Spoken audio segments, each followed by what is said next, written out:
Donc bonjour, Renaud Bézanier, GRDF. Je m'occupe du territoire 47, 33 et 24 pour GRDF au niveau des clients grands comptes notamment, projet région, projet tout ce qui est santé, tertiaire, armée, etc. Donc je m'occupe un peu de tout ce qui est raccordement au niveau des tertiaires sur la région. Mon collègue se présentera tout à l'heure. GRDF en bref, on va être très bref puisqu'on a un temps qui est quand même relativement limité et je pense qu'on est quand même un tout petit peu connu avec Enedis, distributeur de gaz naturel. Il y a un truc qui est parmi ce slide avec des chiffres qui est très très important, c'est les objectifs qui nous sont donnés notamment par le gouvernement, à savoir 30% de gaz renouvelable en 2030 dans les réseaux et 100% de gaz renouvelable en 2050 dans les réseaux, d'où ce qu'on voit un peu fleurir partout, ce sont les méthaniseurs qui à terme délivreront du gaz dans nos réseaux et qui remplaceront le gaz naturel actuel. Les missions de GRDF, elles sont au nombre de 5. Assurer la gestion déléguée du service public de distribution de gaz, acheminer le gaz en toute impartialité, exploiter et entretenir le réseau, promouvoir les usages du gaz et accompagner le développement des gaz verts et en particulier donc le biométhane via les utilisations comme le GNV notamment. Alors le biométhane, on va faire au niveau de la réunion, je vais parler un peu de biométhane. Ensuite, on va focaliser sur la maîtrise de l'énergie au niveau des bâtiments scolaires, parce que ça nous semblait intéressant d'évoquer ce sujet. Et ensuite, nous parlerons alors ça sera plutôt la partie de Laurent, où on parlera de l'hybridation et des chaudières qui vont remplacer à terme les chaudières à condensation qui sont actuellement développées. Alors le biométhane, c'est ce sur quoi on croit et ce sur quoi le gouvernement nous challenge. Donc le but, c'est d'avoir 100% de gaz renouvelable produit à partir de déchets. Alors, ça peut venir de différentes sources, aussi bien ce qu'on appelle les stations d'épuration. Donc là, on collecte les gaz issus des stations d'épuration, mais aussi des déchets de l'agriculture qui sont valorisés via des installations. Je pense qu'il y aura une image tout à l'heure qui pourra être un peu plus explicite. Les avantages du biométhane dans la région. Donc, notamment, on valorise les déchets.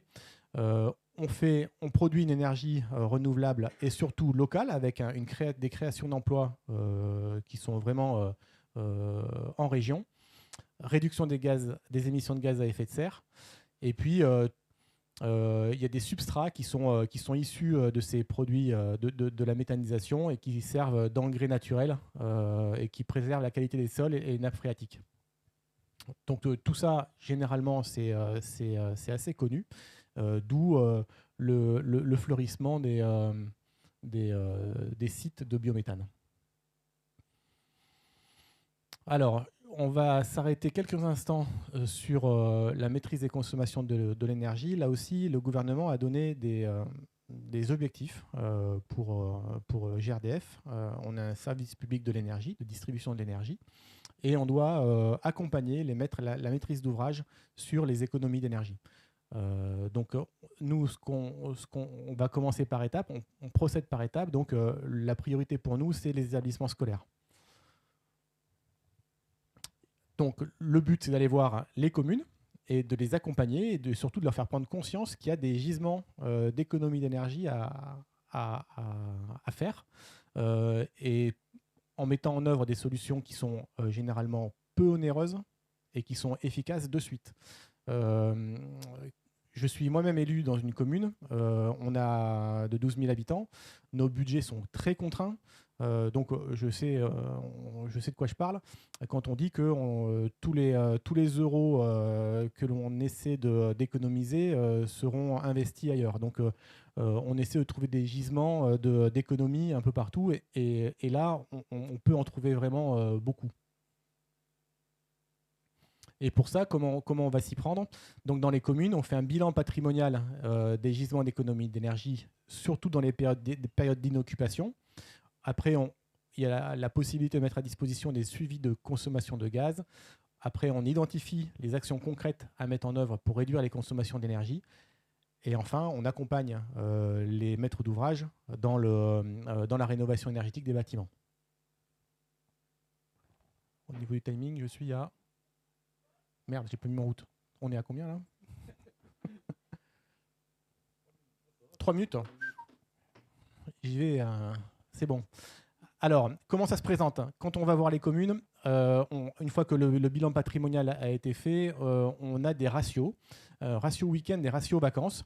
Et grâce à ces ratios, on arrive à savoir si les bâtiments que l'on a identifiés peuvent faire l'objet d'une réduction de consommation via notamment la régulation.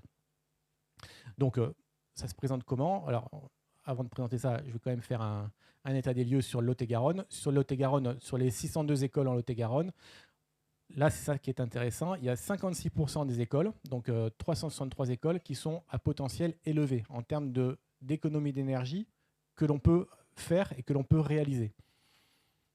C'est vraiment ce chiffre qui est très intéressant. Les autres sont un peu moins, mais c'est là-dessus, nous, que l'on va travailler avec les communes.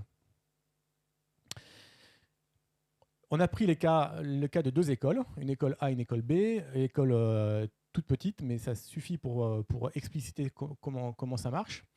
Donc, on a ici un diagramme avec des pas journaliers. En rouge, ce sont les 2 jours de week-end que vous voyez qui sont représentés ici. Et ici, ce sont les vacances de Noël. Donc, on identifie les périodes de chauffe. Et dans ces périodes de chauffe, on identifie les week-ends et les périodes scolaires. Et là, on a pris le cas d'un exemple. On a pris l'exemple plutôt d'une école où la chaudière est allumée en début de période de chauffe et éteinte au printemps. Il n'y a aucune régulation, pas d'intervention durant l'année sur le réglage de la température de consigne. Et on s'aperçoit que finalement, les consommations sont quand même présentes, aussi bien le week-end que pendant les vacances de Noël. Là-bas, c'est les vacances de février. Et donc, ça représente de quoi? Sur cette école de 100 élèves, de 4 classes, ça représente quasiment 1 700 € de facture d'énergie, alors que les écoles sont vides. Ça veut dire qu'on a 53% de la facture totale qui est faite pendant les week-ends et les jours fériés. Ça, c'est le cas de l'école B, où là, on est sur des choses qui sont quand même complètement différentes. Là, la chaudière est allumée en début de période de chauffe. Et au début de chaque vacances, il y a un élu. Donc ça demande quand même l'intervention de quelqu'un. Un élu qui va couper la chaudière et qui la rallume le dimanche avant la reprise de l'école pour que le lundi, la température de consigne soit plutôt agréable. Et donc là, eh bien, on arrive sur des gains d'énergie qui sont de 1 800 € environ. C'est nous qui avons calculé ça. On est sur 170 élèves et 6 classes. Donc le ratio, il est quand même sensiblement différent. Il y a 27% de la facture totale qui est sur des jours fériés, de vacances et de week-end. Donc là, on est sur des cas drastiques. Hein. Donc on les reprend ici. C'est juste pour montrer c'est la même chose, mais qui est sur une slide. Ça vous montre que en faisant une coupure nette et radicale, on arrive à faire des gains d'énergie notables sur des petites classes, hein, enfin sur des petites écoles. Imaginez sur des groupes scolaires. Alors j'ai pris l'exemple de Collarac et Saint-Cyr par le plus grand des hasards. J'ai vu qu'il y avait une élue qui était ici. Donc c'est un cas typique hein, où on voit. Après, on peut expliquer, hein, mais on peut expliquer. Enfin, on peut voir que les consommations de gaz sont présentes pendant les vacances scolaires et pendant les week-ends également. Donc ça veut dire on peut supposer qu'il n'y a pas de régulation. Le week-end, c'est sûr, il n'y a aucune régulation. Mais les vacances scolaires, il arrive que des fois, et ça peut être le cas à Collarac, que ces écoles ou une partie de l'école soit quand même ouverte pour des crèches ou des... Voilà, c'est ça. Elle peut être occupée.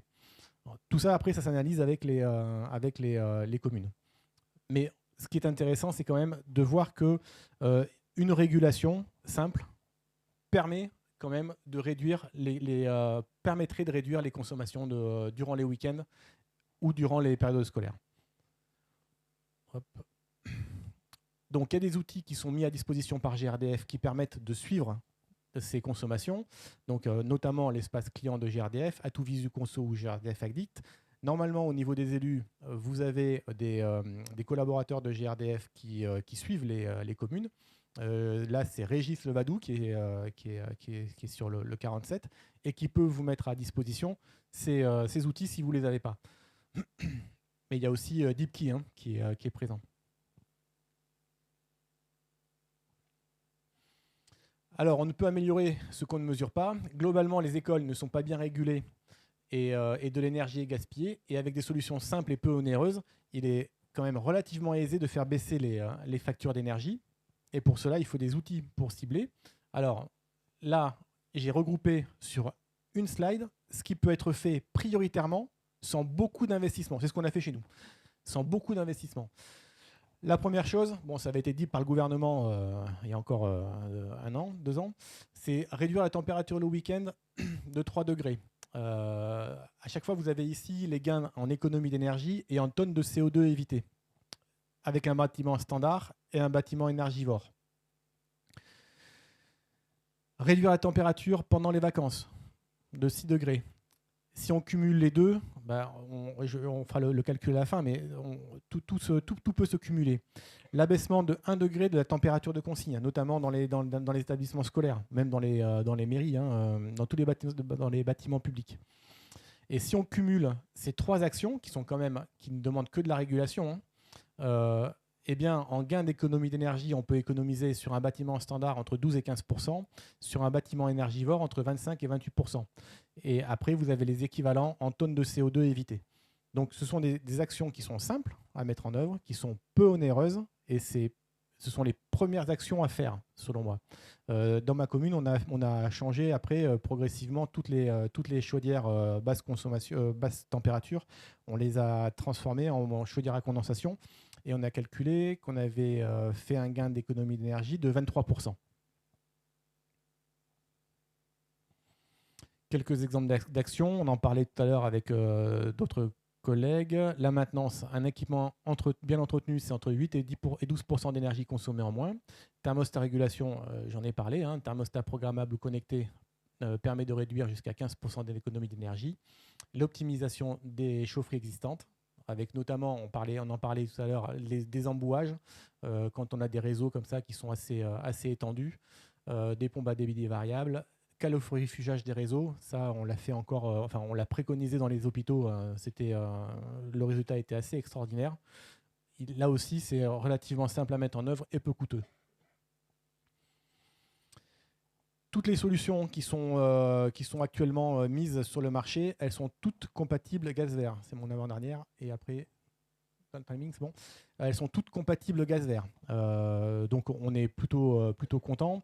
Et en 2030, les gaz renouvelables, aussi bien gaz vert qu'une partie de l'hydrogène, pourront représenter 20% de la consommation de gaz en France.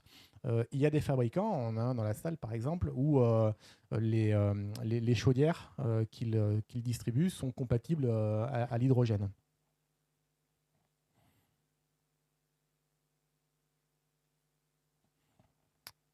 J'ai fait ça en galopant pour tenir le timing. Merci à toi. Moi, je m'appelle Laurent Ciré, je travaille aussi à GRDF. On a prévu de faire une petite intervention concernant la PAC hybride en tertiaire. Pourquoi la PAC hybride ? Parce que vous savez qu'il y a des réglementations qui sont arrivées, notamment la RE20 dans le neuf et puis le décret tertiaire dans l'existant, qui font qu'à terme, alors la RE20 c'est tout de suite, les solutions exclusivement en gaz ne pourront plus être installées dans un bâtiment neuf. Et à l'horizon 2050, là on a un peu plus de temps, ça sera pareil pour ce qui est du décret tertiaire. On ne pourra plus installer une solution exclusivement alimentée exclusivement avec une chaudière gaz. En tout cas, avec un combustible exclusivement fossile. Donc on a 2 axes pour continuer à développer, à installer des chaudières au gaz. Un, c'est le biométhane. Renaud en a dit un mot tout à l'heure. Donc pour alimenter ces chaudières avec du gaz renouvelable, et là, il n'y aura pas de souci. Mais dans l'intervalle, en attendant d'avoir 100% de gaz vert dans les réseaux, il y a une des solutions qui s'est imposée assez naturellement, c'est l'hybridation des productions de chauffage et de CS. Pour ça, une PAC hybride ou une chaufferie hybride, c'est quoi? C'est tout simplement l'association d'une chaudière et d'une PAC électrique. Tout ça régulé de manière, on va dire, le plus intelligent possible, suivant un certain nombre de critères. C'est deux technologies qui sont éprouvées, et c'est juste la mise en place en commun de ces solutions. Donc, le principe de fonctionnement, c'est celui-là. Il est très simple. Une chaudière seule, une PAC seule. On fait au milieu, finalement, on regroupe les deux produits constituants. Si on est sur des petites puissances installées, comme dans des maisons, on a un seul package. Et puis, si on est sur des bâtiments un peu plus conséquents, je ne sais pas, une école, des bureaux, les bureaux d'un syndicat d'électrification, par exemple, en Lot-et-Garonne, on peut faire, on aura un système un peu plus gros avec deux systèmes séparés. Séparés, côte à côte. Il y a 3 modes de fonctionnement possibles. On va pouvoir arbitrer en fait entre donc 2 énergies, l'élec, le gaz, et on va pouvoir arbitrer en fonction de critères qu'on va rentrer à l'automate et qui va nous dire. On peut réguler sur l'énergie primaire. Donc ça, c'est quand on est énergéticien, donc ça vous concerne pour certains. On se dit, on va prendre l'élément qui consomme le moins d'énergie primaire. Ça, c'est assez simple à calculer, puisque finalement, on a une PAC qui a un COP. Le COP descend quand on arrive dans des températures plus froides. Quand le COP il devient inférieur, alors vous savez qu'il y a le coefficient d'énergie primaire sur énergie finale, quand il devient inférieur à ça, hop, on bascule sur la chaudière. Donc on a une température à laquelle on bascule, et puis la chaudière prend le relais. On peut aussi réguler sur le prix de l'énergie. À ce moment-là, on intègre le prix du gaz en début d'année, le prix de l'élec en début d'année, et puis on arbitre sur le coût le plus bas, et on fait travailler la meilleure des machines. Il y a une autre façon de réguler qui n'était pas là-dedans, c'est quand même de réguler en fonction du contenu carbone des énergies. Alors au début, ça ne paraît pas forcément évident, mais finalement, le contenu carbone, il a de plus en plus d'importance. Et à ce moment-là, peut-être qu'on va faire tourner la PAC un peu plus longtemps. Et en tout cas, on va la faire tourner en même temps qu'on fera tourner la chaudière, le plus longtemps possible, pour descendre le contenu carbone de l'installation. Ça va dépendre de quels objectifs le maître d'ouvrage va mettre en œuvre. Et après, c'est le fabricant qui programmera la machine et qui verra comment elle pourra fonctionner. Il y a un dernier mode de pilotage qui est pas encore opérationnel, mais tous les fabricants sont prêts à le mettre en œuvre. C'est le mode de régulation sur les pointes dynamiques. Il y a une obligation qui est faite aux fournisseurs d'électricité de proposer des contrats à pointe dynamique pour effacer la pointe élec.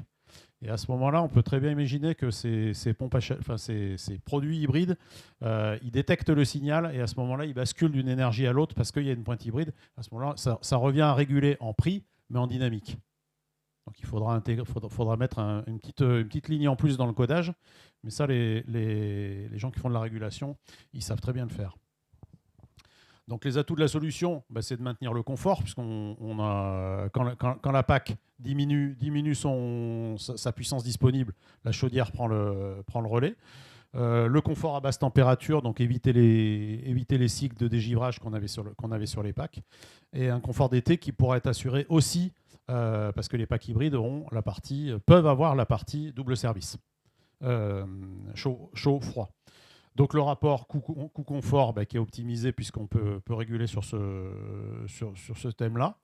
Et puis, donc économie sur la facture. Une autre économie qui est importante à prendre en compte dans ces solutions, c'est qu'on va pouvoir mettre une PAC élec de dimension plus petite, puisqu'on va utiliser la PAC élec sur un maximum de temps et qu'on va faire que la pointe avec le gaz. À ce moment-là, ça ne sert à rien de dimensionner la PAC élec sur la pointe, qui correspond à 20% des consommations de l'année. Autant couvrir avec une plus petite PAC ELEC l'ensemble des consommations sur toute l'année, sur toute la période de chauffe. Et puis, on fait la pointe avec le gaz. À ce moment-là, ça permet de mettre une PAC ELEC de plus petite dimension et donc un abaissement de l'investissement. Ça, c'est tout ce que je viens de dire là-dedans. Alors, je ne vais pas le répéter. L'offre des fabricants. Ça, pour vous montrer qu'on n'est pas les seuls fous à croire à cette technologie. Il y en a dans la salle aussi. Mais aujourd'hui, il y a pratiquement 10 fabricants qui ont une offre packagée hybride. C'est quelque chose, les fabricants de chaudières et de packs. Et pas que des fabricants de chaudières, hein, il y a aussi des fabricants de packs. Vous avez au milieu, vous avez Daikin, par exemple, qui se met sur ce créneau-là. Parce que c'est intéressant, c'est intelligent de mettre ça en place. Ça permet, un, de faire les économies d'énergie et deux, des économies d'installation, d'investissement.